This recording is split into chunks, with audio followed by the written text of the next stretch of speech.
Magandang hapon mga kaibigan na nakaantabay dito sa aking YouTube channel at sa lahat ng mga sumusubaybay sa aking mga uploads dito sa aking channel na Bro Jando Alabado TV. Meron akong tampok ngayong araw na ito. Ito ay patungkol doon sa mga sinasabi ng mga taga-ibang sekta na according to Catholic tradition. Meron kasi mga ibang sekta kasi na kahit nabasa na si Kristo ang founder, sasabihin nila according to Catholic tradition. According sa kanila, claim lang nila yan. Pero nakapagtataka lang, bakit sa kanila wala namang according to SDA tradition, according to Baptist tradition, nagki-claim din naman sila. Sa atin, yung according to Catholic tradition, hindi malaking problema yan. Yan ay isang ebidensya na matibay yan, na ebidensya na wala silang ibang makita na founder ng simbahang Katoliko maliban sa kay Jesus Christ. Kaya sa mga bago pa po sa akin channel, please po don't forget to hit the subscribe button at notification bell para maging notified kayo sa bawat video na ilalabas ko sa channel na ito. Kaya wag na po natin patagalin, i-share po natin yung ating mga content at simulan na po natin.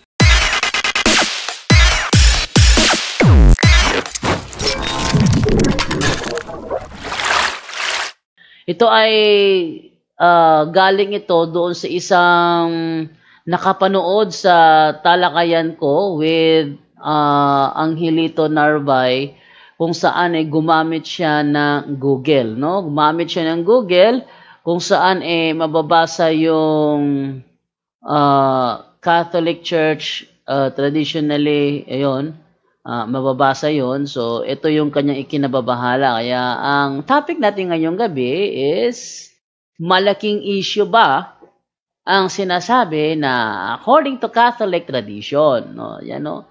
Yan ay napakalaking issue ba daw yan? No? According to Catholic tradition, kasi pag i-search mo yung Catholic Church founder, ang lalabas is according to Catholic tradition, the Catholic Church was founded by Jesus Christ. The New Testament records Jesus' activities and teaching, his appointment of the 12 apostles in his instructions to them to continue his work.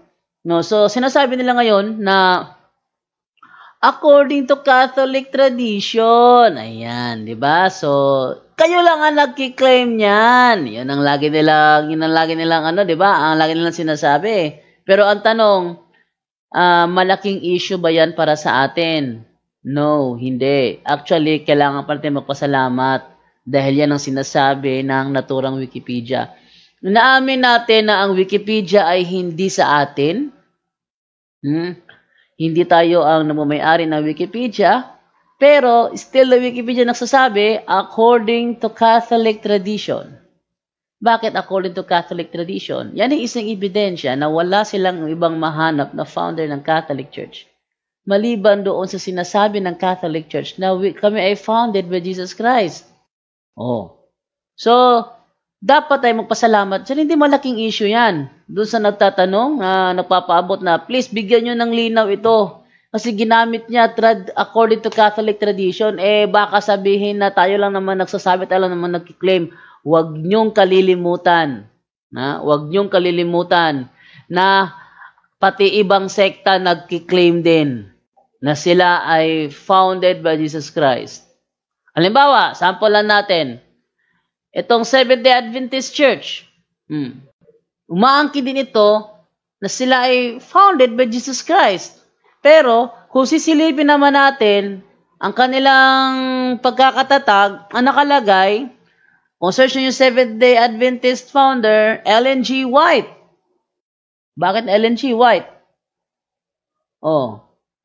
One of those people was Ellen G. White, who along with others officially founded the Seventh-day Adventist Church in 1863. Bakit walang sinasabi dito? According to the Seventh-day Adventist tradition, that was founded by Jesus Christ. Yung SDA was founded by Jesus Christ.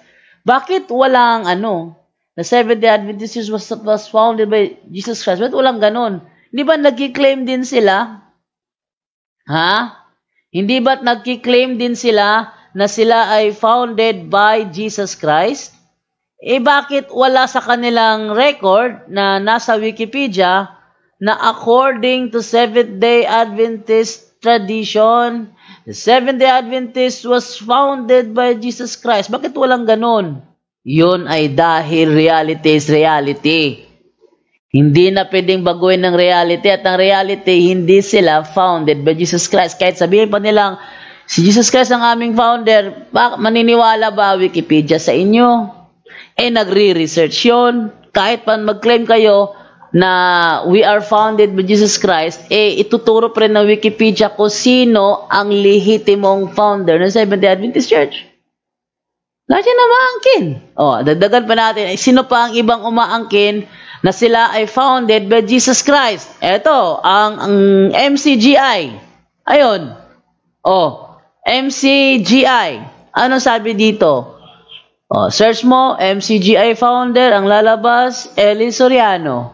Bakit hindi? Sinasabi dito, according to the MCGI tradition, the MCGI was founded by Jesus Christ. Bakit hindi ganun? Nagkiklaim din naman sila. Nagkiklaim din naman sila. Dapat sana sabihin din, sinasabi din ng Wikipedia, according to the MCGI tradition, the MCGI was founded by Jesus Christ. Dapat sana ganun din sinasabi. Ano sabi dito? Eli Soriano began his nightly town-to-town preaching in the 1970s, but eventually realized that his life is not enough to reach the entire Philippines. In the 1980s, he decided to use the emerging media as radio and television. In October 1980, it initially launched the Ang Dating Daan program hosted by Brother Eli Soriano. So, napakaliwanag. Kahit pa mag-claim sila, walang maniniwala. Bakit? Naka-record sa history kung paano sila nagsimula. Yan. Naka-record sa history kung ano ang sa anong paraan sila nagsimula.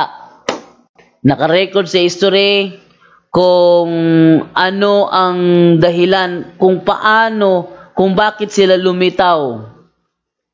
Kaya kahit pa mag-claim sila na kami ang tunay na iglesia, sinasabi nila, umanib sila sa tunay na iglesia, naka-record ba sa Wikipedia na sila ay umanib sa tunay na iglesia?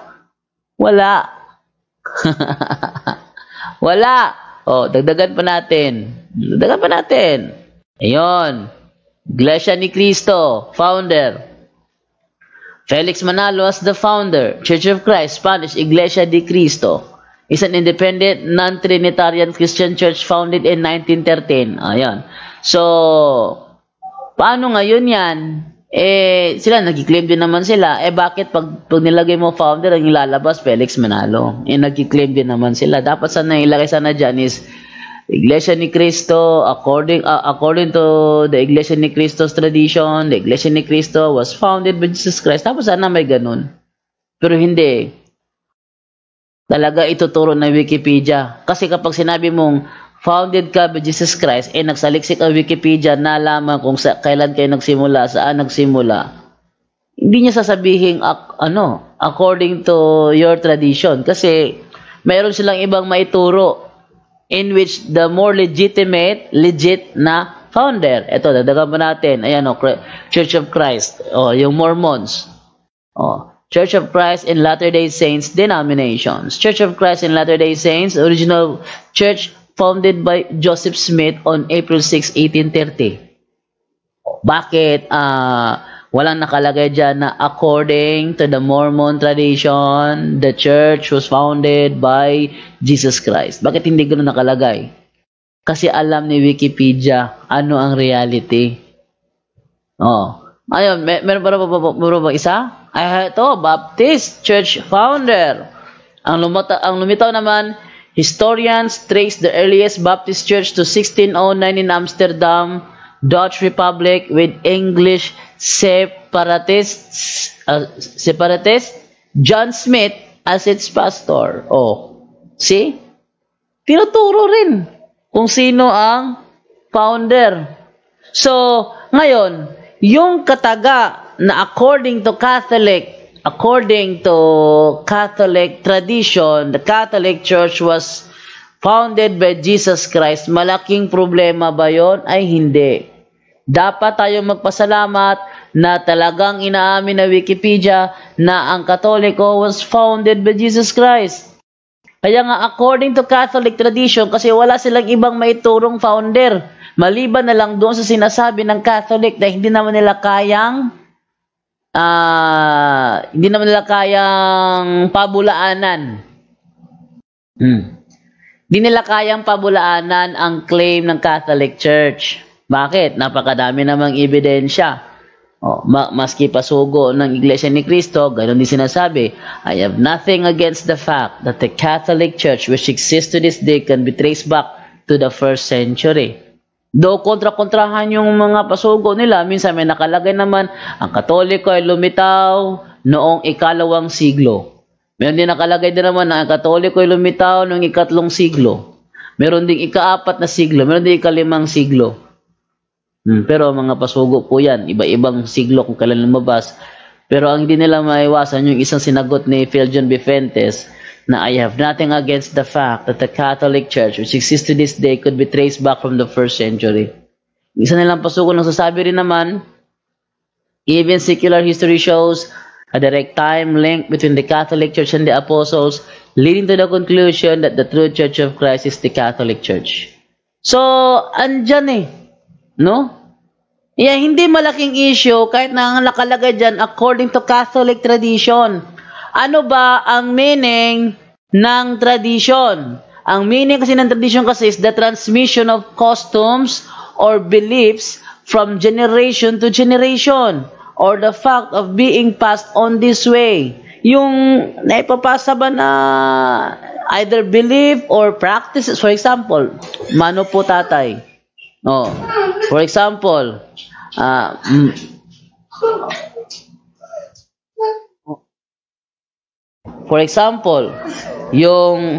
yung mano po tatay, mano po, no? Yung pagmamano ng mga anak sa kanilang magulang bilang pagpapakita ng kanilang paggalang, yan ay isang Filipino tradition, no? Yan ay isang Filipino tradition na handed down from generation to generation. See? Na-handed down siya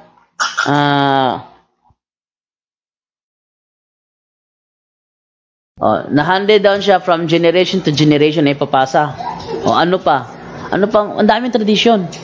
Yung katuruan ng SDA, yung kanilang mga turo na hindi ko alam kung saan nila hinugot na imahinasyon na ipapasa doon sa kanilang mga kamiyembro. Yun, tradition din yun. Halimbawa, ito sample tradition sa born again. Tradition ng born again na nakarating sa you are co-hosting ano to? J. Samson Whiteboard. Ted na ano to? Ayun. Ba't may nag-ano ng whiteboard dyan? Ayan ano. So, para lang yung yung example ko na lang yung tradition sa isang born again. Umabot sa Baptist, umabot sa SDA, iisang turo. Sabi nila, noong panahon na si Kristo ay ipinako sa krus, yung mga tao nagsisigawan, ipako siya sa krus. Tapos yung mga nasa malayo na hindi na marinig ang pagsigaw na ipako siya sa cross, ang ginagawa nagsa sign of the cross. Yung ganung turo, narinig ko yun una sa nagangalang Jimmy ng Victory Temple. Tapos,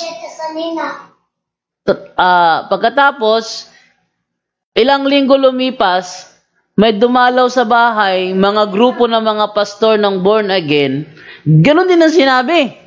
Aba, sinabi ko, saan mo narinig yan? Sabi niya, sa lola ko. Sa lola mo narinig yan? Yan din ang sinabi sa akin ni Jimmy ng Victory Temple. paano ngayon yan? Magkakilala ba ang lola mo at si Jimmy? At ilang linggo rin, SDA naman nagsabi sa akin. Kalain mo, SDA from Gingoog City? Ewan ko saan yung Gingoog City. SDA from Gingoog City. Siya naman nagsabi naman sa akin na yung mga nasa malayo na hindi na marinig, nagsa-sign of the cross na lang. Ano, kilala nyo rin ba? Si Jimmy at ang lola ng mga born-again pastor na dumalaw sa bahay namin, makakilala ba kayo? Hindi. Paano napasa-pasa yan? Ang tawag dyan, tradisyon. Yun ang tawag na tradisyon. Salit-saling sabi. Salit-saling practices. Salit-saling paniniwala. Salit-saling pananampalataya. Yung ating Biblia, ang tawag dyan, written tradition. Yung ating preaching, ang tawag dyan, oral tradition. Yan, no? So, yan at yan yung makikita. No, yung, halimbawa, ganito, may nagsasabi, though wala sa official na aklat ng Seventh-day Adventist that the Seventh-day Adventist was founded by Jesus Christ, kumakalat yan sa kanilang mga membro. Ang tawag doon, tradisyon. Bakit? From generation to generation, nahahanded down yung mga ganong klase na paniniwala. SDA daw, founded pa lang doon sa Genesis. Paano kaya naging Christian denomination kung sa Genesis pa lang itinatag na ang SDA? Tapos, walang isa man sa kanila ang makatanggap na yung ginagawa nila, tradisyon yun. No, so yun ang ibig sabihin doon. Kaya kahit pa mag-claim ang ibang sekta na sila ay founded by Jesus Christ, hindi yan magiging legitimate na founder dahil tanging Katoliko lang ang nilagyan ng Wikipedia according to Catholic tradition. Ebidensya yan na walang ibang maituro ang Wikipedia kung sino ang founder maliban sa napakatibay na claim ng Catholic Church. Claim. Tingnan mo yung iba. Claim lang yan ng Catholic Church sige, kung mali ba yan? Mali yan. Sinong founder? Ba't hindi kayo makapagbigay? Hindi makapagbigay. Nalala ko yung debate ni Padre tsaka ni Ramel Parba. Iba sagot, Constantino. Una sagot niya si Ignacio. Yung binasa yung isang sulo, ang titulo ng sulo naman, si Constantino. Tapos, yung isa naman, nasasabi naman na si Justinian. Sino ba talaga? Sabi niya, lahat yan totoo. Ilang minsan ba tinatag ng iglesia? Sabi niya, yung pagbibigay ng pangalan, yun ang pagkakatatag niya. Pagbibigay ng pangalan, founder na, na-founded yung church. Paano yung unang tinatag noong una? Nawala ba yun? Kaya muling nagtatag. Dahil nadagdagan ng pangalan. Hindi. Against reality yun So, wag kayong mabahala, mga Katoliko na nandyan, nanonood, kung sakaling sabihin man nila sa inyo na yung sinasabi nyong founded by Jesus Christ, claim nyo lang yan. According to Catholic tradition. Siyempre, nalala ko yung debate ni Soriano at ni Garza. According to the Encyclopedia Britannica, the Catholic Church, according to the Britannica, the Catholic Church claims traces its history back to the apostles. Syempre, sasabihin nila yun. Yan sabi ni Soriano, hindi ko lang matandaan yung exact words na sinabi niya yun. Pero gumamit kasi si Froilan Garza nung Encyclopedia Britannica na teka, mayroon ba akong kopya nun? Double check ko nga kung mayroon ba akong kopya yung ginamit na Encyclopedia Britannica, no? Double check ko lamang kung mayroon ba akong kopya nun nung naturang encyclopedia na yon, na yung ginamit mismo ni Padre sa debate nila. Ni Froilan Garza pala, ni Froilan Garza doon sa debate nila ni Eliseo Soriano, no? Try ko lang hanapin dito kung may kopya ba ako nung naturang encyclopedia. Ito pala. Yan. Ito. Ay, hindi. Ba't mukha ni ano yung lumitaw doon? Ba't mukha ni... Yun. Iba. Ayan. Roman Catholicism. A Christian church characterized by its uniform, highly developed doctrinal and organizational structure that traces its history to the apostles of Jesus Christ in the first century. Sabi naman ni Soriano, traces its history. It was the Catholic Church that traces its history. It's not the Encyclopedia Britannica which traces. It was the Catholic Church that traces. Ba, syempre, talaga sasabihin nila yun. O, yun. Sabi ni Soriano. Ba, syempre, sasabihin nila yung ganun. Ay, ngayon, may makakatutol ba ng Catholic Church can be traced back to the first century? May makakatutol ba nun? Syempre, wala. Alam nyo bakit wala? Dahil yon ang reality. Reality is reality. Whatever you do, balik-balik tarin mo man ang mundo, ang imahinasyon mo ay imahinasyon mo. At ang imahinasyon mo ay never, never, never tutugma sa realidad. Bakit? Dahil imahinasyon mo lang yon. Kasinungalingan. Hindi naman pwede na tapatan mo ng imahinasyon mo ang mga encyclopedia. No? Kaya yung sabi ni Soriano, hindi ko kilala kung sino ang nagtatag niyan kasi hindi pa ako tao niyan 2,000 years ago. Kilala man niya. Aminin man niyang kilala niya o hindi. Ano? Aminin man niya o hindi na kilala niya ang founder, hindi nun nababago ang totoo. Hindi nababago ang totoo na ang Catholic Church was founded by Jesus Christ in Jerusalem almost 2,000 years ago. Yan ho, para maano po ninyo na hindi po problema. Pag nakabasa kayo ng according to Catholic tradition, hindi po yan problema. Yan ay isang batayan na walang makitang ibang founder ang mga historian sa Romano-Katoliko maliban kay Jesus Christ.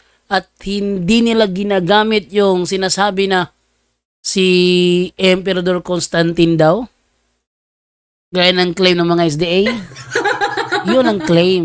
Kasi hanggang ngayon, walang nababasa na si Emperador Constantino ang siyang founder, gayong iginigiit nila. Wala naman. Yun ang claim. Pero yung atin, may nababasa kahit saang encyclopedia. Pag sinabing founder ng Catholic Church, walang iba.